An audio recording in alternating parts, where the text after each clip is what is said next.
Today we're at Cactus High School for the Arizona Robotics League.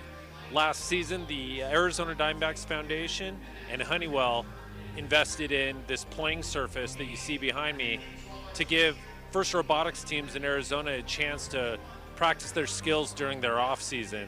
And to come and see it today is absolutely incredible. The Arizona Robotics League is a place where teams can maximize the use of their resources because it is a free event. All teams get to participate for free, and this is all thanks to our sponsors like the Arizona Diamondbacks and Honeywell. We are hoping that these events combined with our regular season stuff really inspires the community to keep their programs around for a longer period of time, and we can overall grow STEM in Phoenix and all of Arizona. Hello, good evening everybody. Welcome back. This is Arizona Robotics League warm-up episode number 2 ahead of the ARL June event. My name is Luke. I am one of your ARL program directors and host for this evening.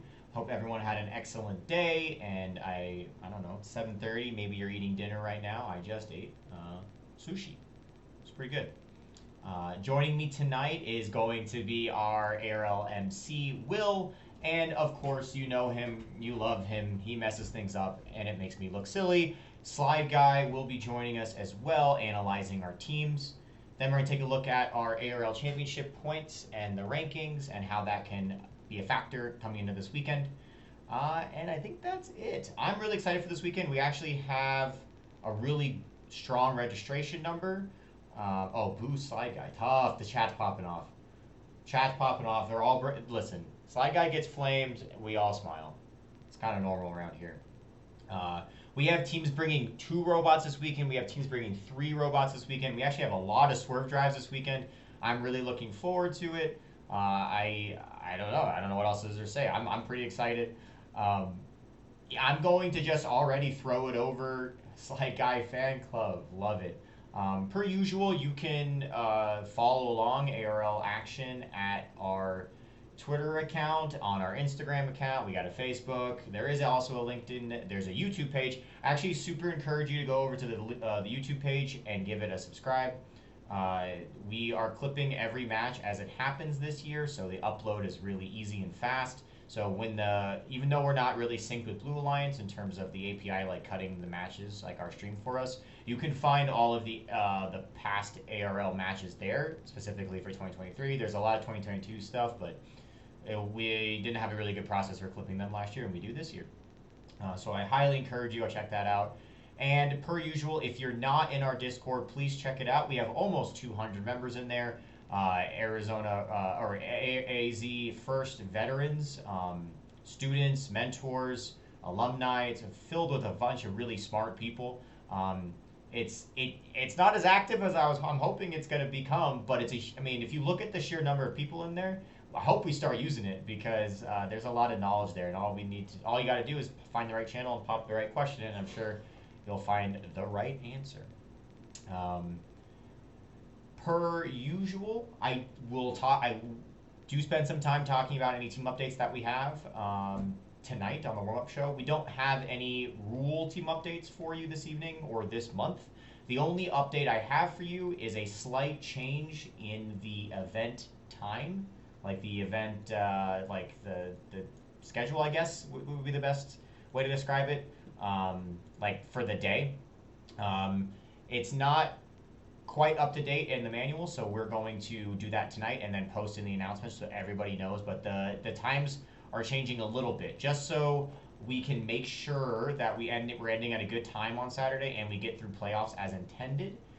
We are going to, the big changes is that drivers meeting is at 8 a.m. sharp, with opening ceremonies happening at 8:30 sharp. So match 1 starting pretty much right after. Last event we used a little bit of time in the morning on Saturday to get some practice matches in because it took a little bit longer than usual to set up the field. That won't be a case this time, so we are going to be starting sharp at 8:30. Lunch, which was between 12 and 1, is going to be between 11 and 12 for this event. And that is because we want to run more quals from 12 to 2, and then we're going to hard cut at 2 o'clock. So what does that mean? That means if your match schedule says you still have 3, like if the match schedule says we have like 10 more matches to go, we're just going to truncate those. We're going to stop it and we're just going to end matches at 2 o'clock. That way, we can be done with alliance selections at 2:30, and we can get playoffs rolling. And that way, hopefully, we're done with pretty much everything at 5:30.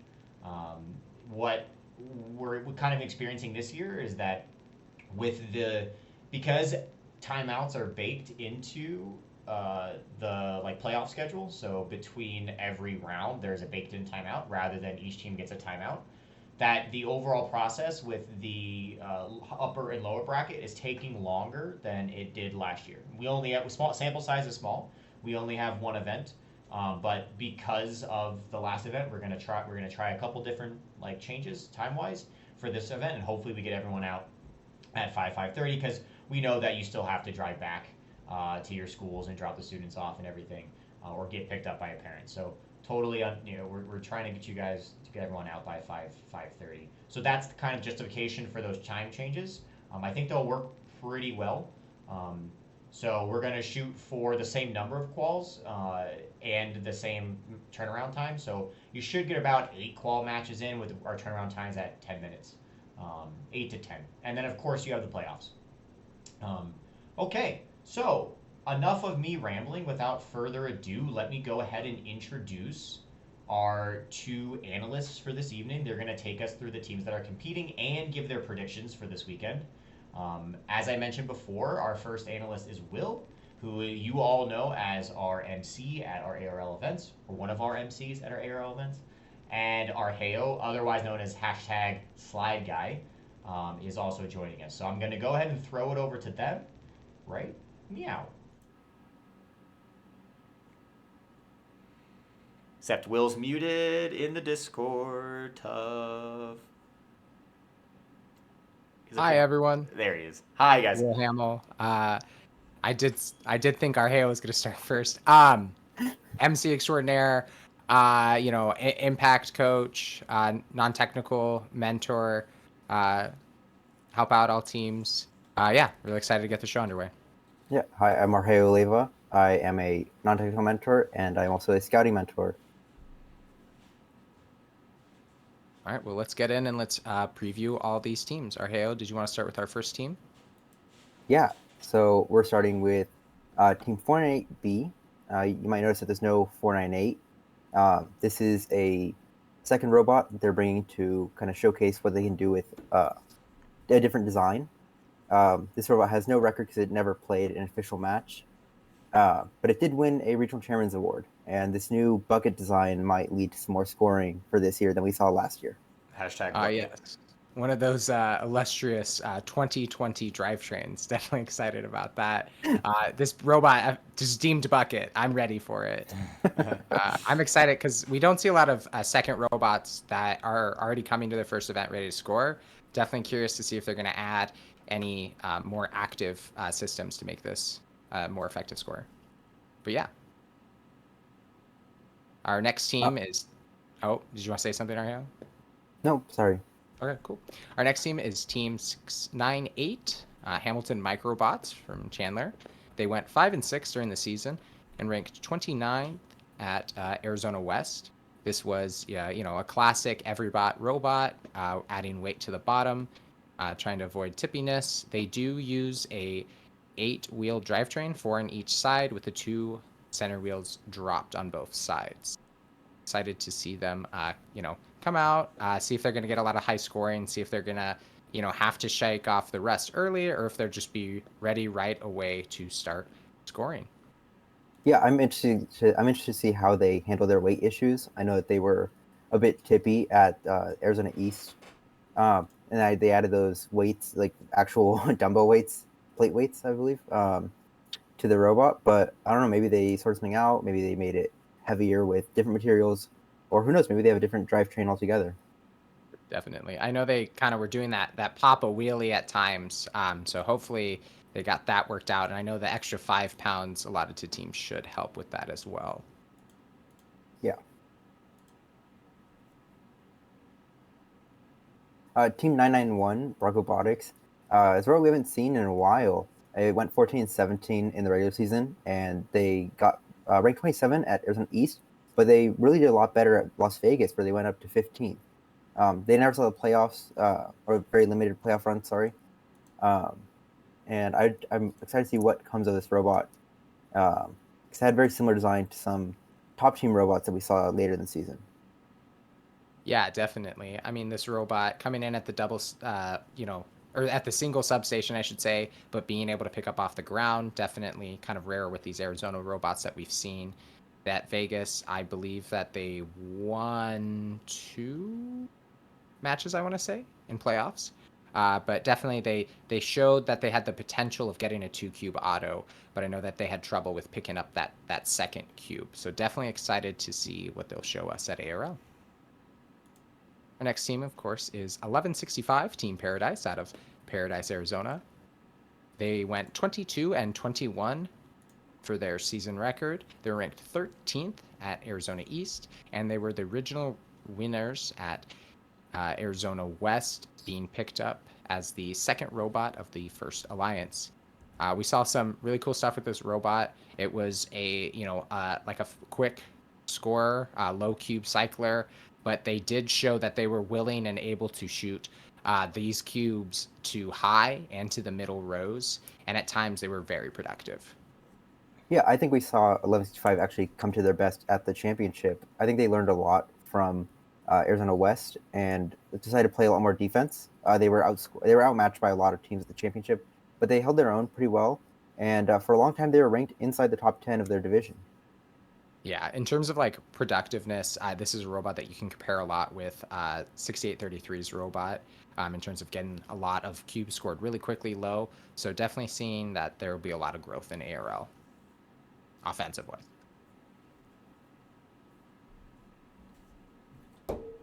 Here's where we see 1165. They said they're going to bring a second and third robot.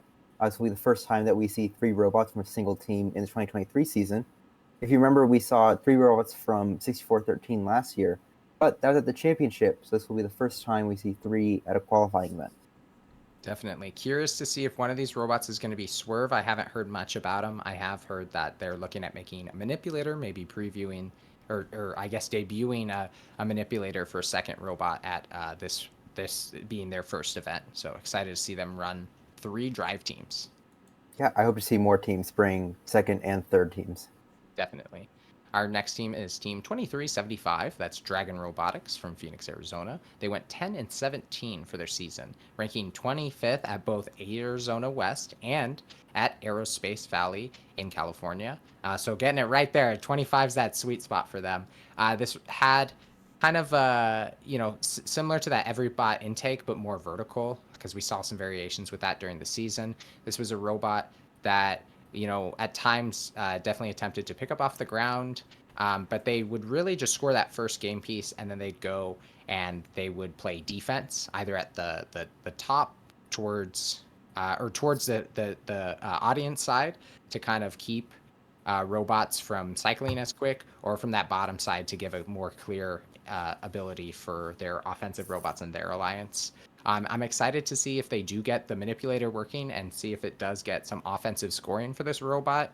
But they were a productive defensive robot and did go on to playoffs for aerospace.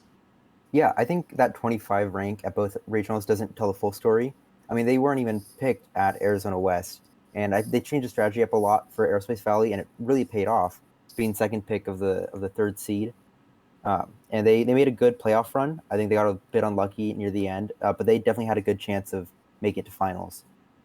Definitely. And I mean, an underrated value of your second pick being the third robot of your alliance is that they are good about getting to the charge station when they're supposed to. They're good about making room for other robots, and they keep it lowered for the robots in their alliance, and they don't get high-sided, which is really important when you're looking for that third robot on your team.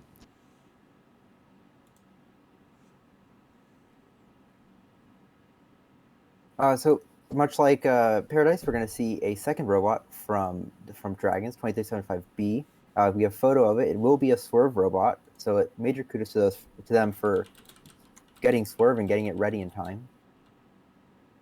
Totally. Always excited to see more Swerve robots on the field. I don't believe that they're going to have any manipulators on the robot this event, but already getting that hammered out would be great. So Yeah, I mean, we've seen it before. Defense spot gets paid. 100%. All right, and our next team is Team 2403, Plasma Robotics from Mesa. They went 22-21 for the season, similar to Paradise with that record. They ranked second at Arizona West, their second regional. They were regional finalists at Arizona West. They got a Regional Engineering Inspiration Award and a Team Sustainability Award. So very productive on the awards front. We saw that this was a robot that was low cycling cubes, had some trouble with the handoff system to their manipulator that would score the cube on high and mid rows. But at Worlds, they were able to get it consistently to score on the high row to start, and then they would go and balance, or they would do a single side cube, I believe, on the non-bump side. Yeah, and I mean, we already saw them get so much better even after the championship. Coming off of a May win, I think they're going for their second win in a row. And I think we can expect a lot from Plasma this weekend, especially now that teams like 498 aren't going to be there. Definitely. I don't imagine there will be another robot that's going to score as many game pieces as this robot.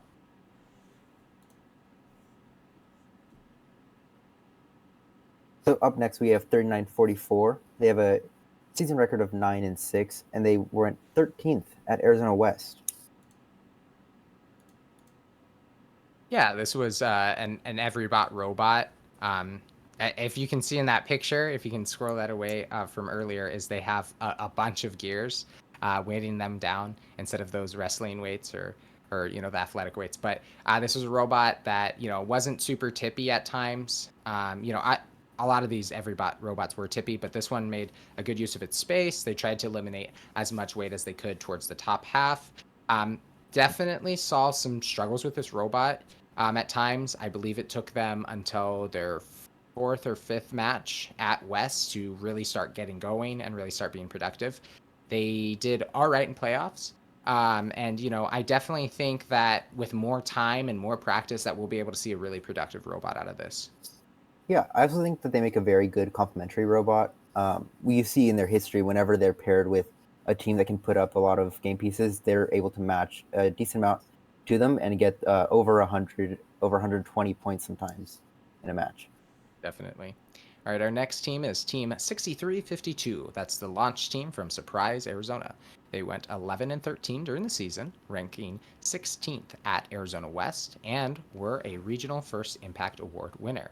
This was a robot that had a super lightweight mechanism. I believe it was quarter, or what's it? What's that called with the slotted aluminum? You know what I'm talking about, Arheo? I mean, Anyway, I think, but yeah. 80-20. They had There we 80-20, go. and they had a bunch of polycarb pieces. So it was super lightweight. This was a robot that had a lot of struggles at their first regional, and then at their second regional, definitely able to pick it up a lot better, be more productive, get better at balancing. But they had troubles with their pneumatics because they'd leave the arm outside of their frame perimeter, which when you're trying to balance and it's as long as that, it's risk of touching the ground. So they had a lot of D-scored levels from that on the charging station. They at Worlds were able to kind of bring it up, and they did start running a little bit of cubes on the mid-level. So I want to see if they're going to be productive middle cycler at ARL, and see if they're going to be able to bring up the consistency with their robot. Yeah, I mean, there's not much more I can say. The arm might be their biggest flaw, but I think it could also be a strength for them. Up next, we have Team 7703, the Robo Bears, who at May went 6-4 and ranked 5th. So one of the best results that we've seen this season. And they held the top. They were in the top 3 for a large majority of the day. I think they're a team that we might see a lot of good defense from, especially as they get more and more practice. Yeah, I know that they really want to kind of awaken that arm mechanism that they have. It's on a single wrist, and it's ideally going to be picking up off the ground. I did see that they started going to the double substation, which was exciting, staying mostly on cubes. They were able to finally consistently get that first cube off in autonomous, and they were able to, work on getting cubes out of that double step station, but they kept hitting them. So hopefully they'll be able to pick up, the cubes off the ground, kind of like one of those desk toys, the bird that dips it into water is what it's going to look like, which would be exciting. Definitely, they were able to shoot them onto the high level sometimes, but they were able to consistently get those cubes on the mid level. So kind of a similar result as that plasma robot, but hopefully they'll be able to bring up the consistency throughout this June qualifier. All right, and our next team is 7755, the Phantom Circuits from Casa Grande. They went 2-8 at the May qualifier and ranked 8th at the May qualifier. This was a robot that, they definitely have had some struggles, had to shake off some rust. Whether if it was electrical issues or mechanical issues, I believe they had to take off the mechanism for ARL. And they were just trying to work on that separately so that they could still be productive in matches on defense. And then were able to consistently stay on the field at times, but definitely still struggled with robot breakdown. Yeah, I mean, we just need to see some better reliability from that team to get better results. But I think they're moving in the right direction, and they can get there by the end of the season. Definitely. Our final team is Team 9091, Team AWE from Santan. They went 7-6 over the season.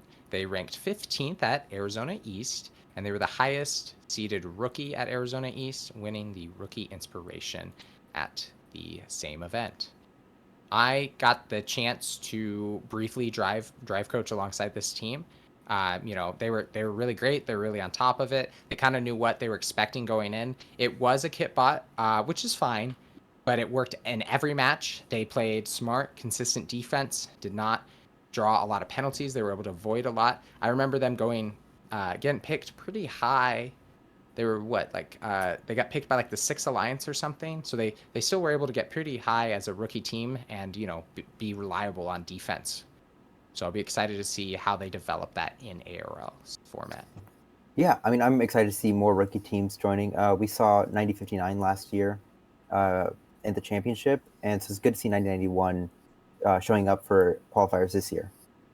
Definitely. And we'll have our other rookie team from this past season coming along later in the ARL season, but definitely excited for them. All right, Arhale, now major storyline, no Cobra, no Degrees of Freedom, 498 and 6413 aren't here to be the powerhouses that they usually are. It's a first for both. I think we're both on the same page where we feel like Plasma's going to kind of run away with it. They're going to keep being productive. They're going to keep playing consistent and do so many game pieces. They're going to rank 1. But who's second? That's the question. It's such a question. It's definitely. So we do have a lot of new robots coming to the field out in the June qualifier, but we put these 4 separate robots kind of as our standouts in terms of, robots that can score on multiple levels, robots who were able to score a lot of game pieces in relation to other Arizona teams on the field. So let's walk through 698. 698, they're, every bot with tipping issues. They had issues where they were riding up on other robots, so they were drawing some not great penalties. But they did have some good late matches where they were able to score well at high. They did some middle, and they had some very quick short spurts where they were able to get some consistent scoring. They did some links high, not necessarily multiple links in a single match, but they were able to get a high link, and then they would go for mid sometimes, or if it was quicker, they would just drop it on the ground and push it into the low. I think, ironically enough, if they're able to stay on the ground, that's really where they're going to take off. You know what I mean? Yeah, exactly. They've been caught up on the divider between the loading station and the community before, but I think if they dial in their lanes, they'll have a much better success rate with the placing, and they'll get a higher game piece count. 100%. And, we never even got to see how great they could have been with all the tipping, honestly. 991, they're kind of like a light version of 2056, which is a bold comparison. That really good team from Canada and Archimedes this year. But I mean, their arms very similar. They can pick up off the ground, which is awesome to see. They're on swerve drivetrain, so they were able to maneuver. Could be a little quicker, but definitely we're seeing robots get tuned better and better with their swerve. I think this robot's got a bunch of potential, already showing that they got a 2-cube auto, although I did yet to see them hit that second cube. Maybe I missed that match, but I didn't see it a lot when I was rewatching the Vegas tape. But them playing on single substation, how's that going to pair with these other teams that really like the single substation? I know both Plasma, both 498. That's kind of like their money zone for them. So could be a really productive robot. They got way better between West and Vegas, or no, they went to East, so they got way better between East and Vegas. So definitely excited about that. Yeah, I mean, they put up a good fight against 498 and 2122 at Arizona East. I think I'm excited to see what they could do when they're on their own and they're not facing those powerhouses. But I think their swerve drive will be a major advantage going into this weekend. Definitely. And then our other swerve bot on this list being 3944. Another every bot, kind of like the upgraded version of 698 if we're comparing the two. Definitely, personally, both good robots, but I would favor 3944. Not as tippy. They were really productive when they were able to get into matches. They didn't go to 2 regionals, so we didn't get to see them be able to push their limits as a team, be able to push their drivers and see what the jump between 2 regionals, because we always know that jump between 2 regionals is either you have everything break and nothing works, or you finally get all the pieces to start clicking together, all the wires to stop breaking, and you finally hit it on all cylinders. Yeah, I mean, and I have to give them the edge just because of the swerve drive, but also I'm a big fan of the gears. I love I think the those gears give them a little bit of luck. They didn't come off. They were They on never there the came whole off. time. It weighed them down. Excited. They did their job, and so I got to give them credit for that. They get extra points in my book. Definitely. 6352. Great robot. I definitely saw where they were going for design. However, without some huge jumps, I don't see how they're going to be able to keep up with these other 4 robots. For me personally, they at times had really struggled to hold on to a cube.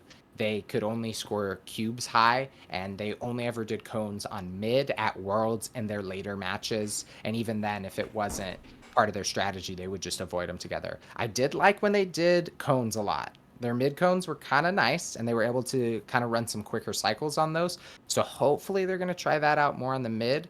Let's see if, kind of mid takes over a little bit. Although, just game pieces in general being the king for scoring, and the king for, this type of play where it's as many game pieces is really where all the points are at. Yeah, I mean, I really think they need to get out of their comfort zone, try to do a bit more with the cones, especially because Plasma's so good with cubes, so they could get that combo with the height, even with the mid, just getting nice caps with the cones, and then finish off with the cube. Definitely. So, out of this Arheo, who do you think ranks 2? Who's your favorite? I think I have to go with 3944. Just for the gears. I can't agree. I am all for 991. I think that they're gonna really take another jump from now in Vegas. I think that they're gonna have very little rest to shake off. I think that they're gonna, drop less game pieces. I think 991's gonna be. I mean, I can see going either way. I think the swerve drive does make a big difference for both robots. Yeah, for sure, definitely. So now we're coming to end the show for our portions. Predictions. We're on to predictions. So we can kind of go over that. Arheo, you want to share with us who's that number 1 alliance for you, bud? So I personally have 2403 ranking 1, obviously, as we discussed, and then I think they're gonna pick up 3944. I think they're gonna rank 2 and then just pick 2. Very simple. And I think at the end they're gonna be picking 1165B. I don't know what to expect from them, but with only so many robots on the field, it's gonna be one of those at the end, I think. Then I see 698 kind of sneaking into that second captain seat, and they're gonna pick up. So they would. Wait, Or hey, you have them as is this the my fourth bracket? They're your 4th. You have them as That you have them as your 4th alliance. Oh, it's. Sorry, I can't read. That's what happened there. Okay. Yeah, 1-4. Fun fact, I'm illiterate, but sorry. The second seed would go to 1165. I think they ended up ranking really high at Arizona East for a reason, and I think it's going to show again at this event. They're going to pick up 991, get that other swerve, get that swerve drive with them, kind of ensure that they have that covered, and end up with 9091 as their third robot. They're a drivetrain, so it's not going to be able to add too much in terms of scoring during the match, but I think they'll be able to give good defense. Then we have the launch team, 6252, picking 2375 and 7703. And then now we're getting to that 698 Alliance in fourth. I think they pick up 2375B, since it is a swerve drive, and 498B, the bucket. The bucket. All right, and then from there, I think one is going to win with the 3 seed ending up as a finalist, with 1165 in third place and the fourth alliance in fourth place. All right. My prediction is different. You know, I'm definitely going a different way. I'm with you on 2403. I think that's my number one team. You know, I'm going to expect them to come out, score the most, and just kind of run away with that rank 1 spot, barring any mechanical issues. I think they're going to pick up 99-1. I think 991 is going to just be productive high. They're going to be productive mid, as a backup. And I think they're just going to go ahead and pick them as my first alliance being the, red for match 1. The second seed alliance being the red alliance for match 2. That's going to be 1165. They're not my third highest robot, admittedly. I think they're going to do really well. I think them being able to consistently balance like they did at regionals, I think them being able to probably score more links than other teams is going to put them in that spot to push them towards ranking second or ranking third in that area where they're going to be the second seeded alliance captain. And then I do agree that, 3944 is just too good of a robot to pass up. So I think they're going to go ahead, pick them. And I do have for my third seed alliance being the blue alliance for match 2 with, 698 Hamilton going ahead and picking up 3352, the launch team. I think they get, everyone who can score at multiple levels. They just try and round that off. And then, pick up whatever's the best defensive robot left. And I see that, for my final alliance, the blue alliance of match 1 is going to be Dragon, 2375. And the bucket, 498's B team. I think that, they're going to go for picking up points where they can. I think that they're going to feel comfortable, as their second pick. Again, that second pick is going to be their own robot. And then I imagine, 1165 is going to pick up the robot that they're most comfortable with, which would be their B team robot. The rookie team going to 698 as the best defensive robot on the board. And then Robo Bears seems to keep finding a way to get on them good alliances to play defense. So I imagine that they're going to end up on that first seed alliance. I do have the first seed alliance winning against the fourth seeded alliance in round 1. And I do have the second seeded alliance winning against the third seeded alliance in round 1 as well. And then between the second seed alliance and the first seeded alliance in round 2, I just think that Plasma and Bronco Robotics are just going to kind of, take care of that match. They're going to be able to win that one, and then they're going to send the other team to the lower bracket. Of course, this is kind of a boring bracket for me. No upsets here. 3, of course, beating 4 in match 4, and then having the third place match between the second ranked team and the third seeded team, the second seeded team winning it, and then losing to the first seeded team again in the finals. So that's my predictions. It's where I think it's going to land. We don't have any money on it yet, Arheo, but we're going to see. We're going to see who gets it and who's able to, kind of run away with those. What'd you say? We do not endorse. No, we do not. No. Only kidding. Definitely not. All right, play them off. Thanks, gentlemen, for your predictions. No, really. I think you guys gave some really great insight, and I'm looking forward to seeing how it plays out. I have some question marks on some of your opinions, but hey, that's why you guys get paid the big monopoly dollars to sit on here and make predictions that I can then critique. Definitely. So thanks again, guys. Before we go, we're going to take a look at a couple more things. We're going to take a look at our top 5, the ARL rankings, not the ARL Championship rankings, but the user voted? That's not the right phrase. Y'all. The audience voted. There you go. Audience voted top 5 for ARL currently this season. If we take a look at that right now, these have not moved since the end of the last event. We've gotten more filled out. More forms have been submitted since our extra innings episode, but the rankings have not budged. One interesting thing to notice is that the number 1 team, 498, the number 3 team, 6413, and the number 4 team, 6833, are not attending the event. So, when Sly Guy and Will were really gassing up 2403, I think they have some receipts on that. 2403 is the highest ranking ARL voted team by the audience as well. And then to take one more look at the championship rankings. Oh, and for the record, if you do want to vote on the ARL top 5 after this weekend, we will have that link available for you in the chat, and we'll put it in the Discord as well. So you can make sure to hop in there and vote for who do you think is the top 5 currently in the league. Taking a look at our championship league rankings so far into the season after the first event, we had 498 at number 1 with 48 points, 2403 at number 2 with 46 points, and then Degrees and 6833, who are both not attending the event, at 35 points, and then a variety of others underneath. A couple interesting things to note and some storylines to pay attention to.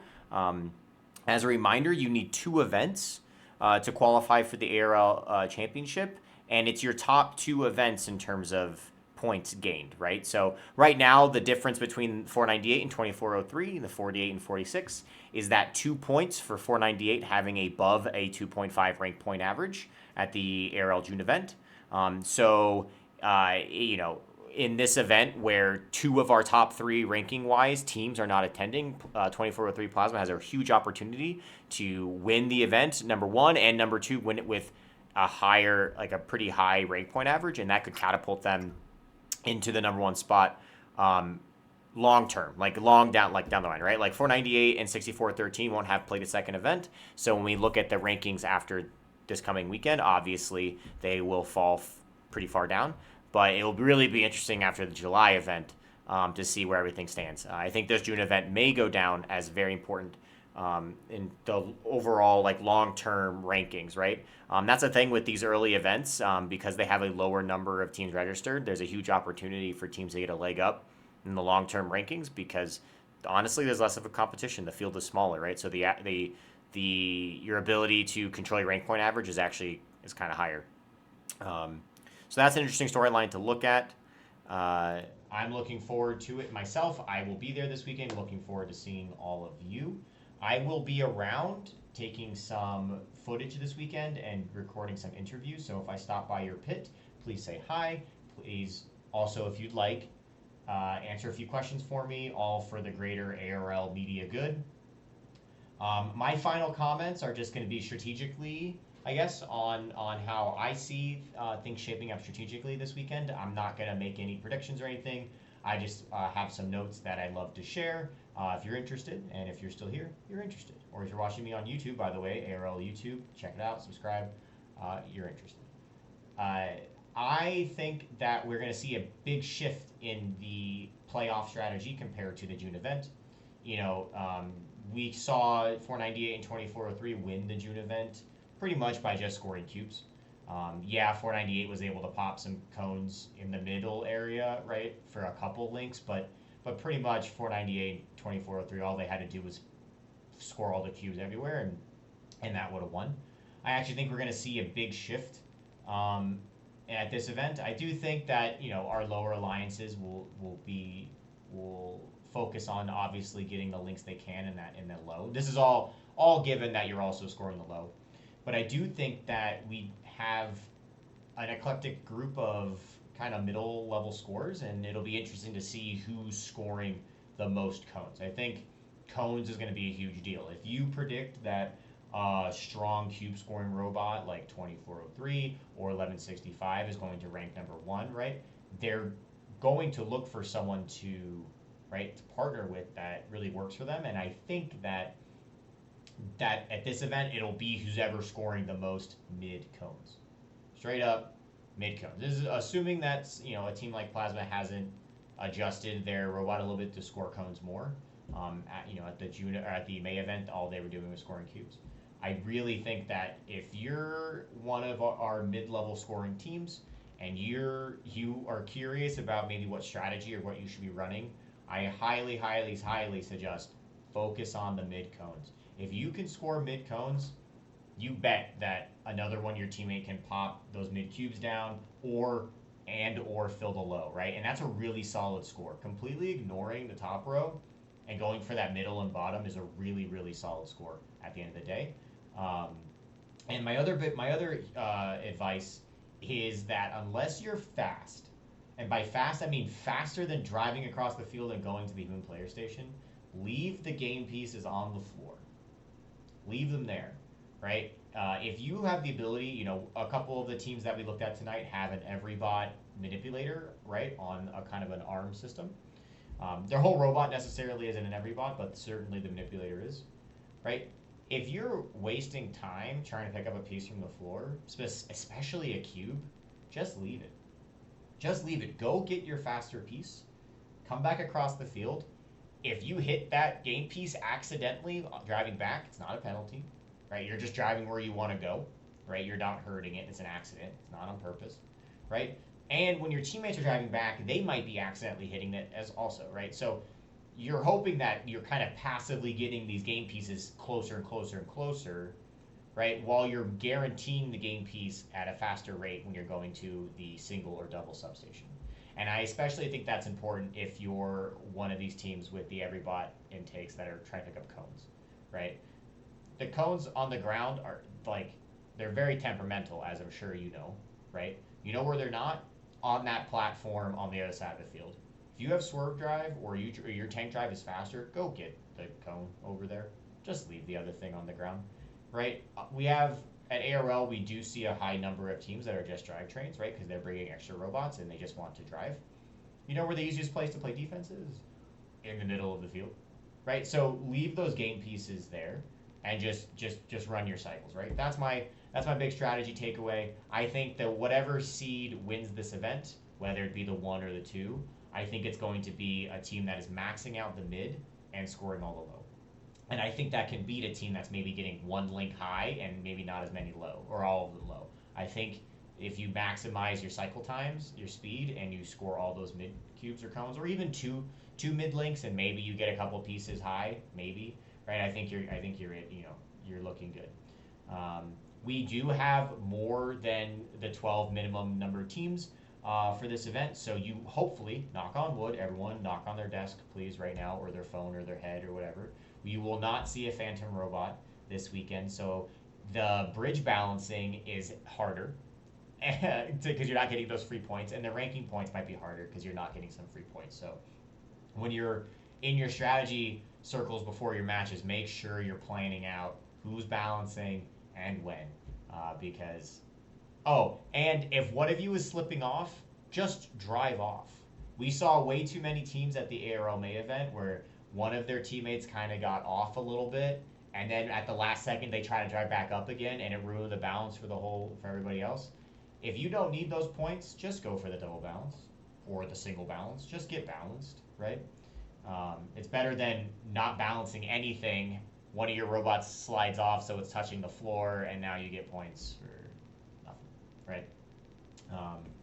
Anywho, just my thoughts. Just some strategic thoughts going into the weekend. Really looking forward to seeing everyone as usual. If you're watching this and you realize suddenly, oh my gosh, I need to go, you can still sign up. We are still taking teams. You can also come and watch. It's a free event, open to the public.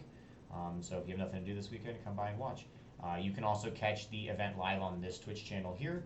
And we will be back muted on this one. We will be back next Wednesday, June 28th, for the ARL Extra Innings episode. This is an episode where we recap the event and we talk about the strategies employed by the winning alliances, complete with, hopefully, this time around, a interview with, I don't know, someone. And then, yes, this weekend, June 23rd and 24th, is the ARL June Qualifier. So thank you to everyone. Thanks for hanging out tonight. Just as one more reminder, it's like my required third plug of the ARL social medias. We have a Twitter, we have an Instagram, which are going to be popping this weekend at the event. We have a YouTube channel, which I can't express enough how much I would love it if you all could go over there and subscribe. You'll find all of our past ARL warm-up, extra inning, and VODs on there from the matches and the entire Twitch VOD for the event. So if you really wanted to remember what an analyst said after match number 9, you could go look at it because the whole full-length VOD is also available there. And then if you're interested and that's your preferred platform, we also have a Facebook. Last but not least, our Discord is quite large. Please join it. Please hang out. Please ask your questions or comments on different robots, different FRC things. There's a lot of people in there.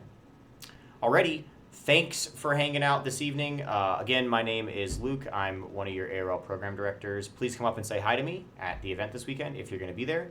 I cannot wait to see everyone. Thanks again to Will and Argeo for joining me this evening.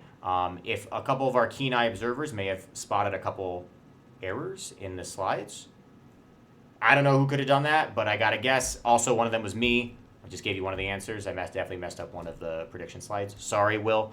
Anywho, I'm going to play us out with, as Tommy Three Shoes put it, gotta love that Studio Ghibli soundtrack. And I can't necessarily disagree, so it's going to play us out.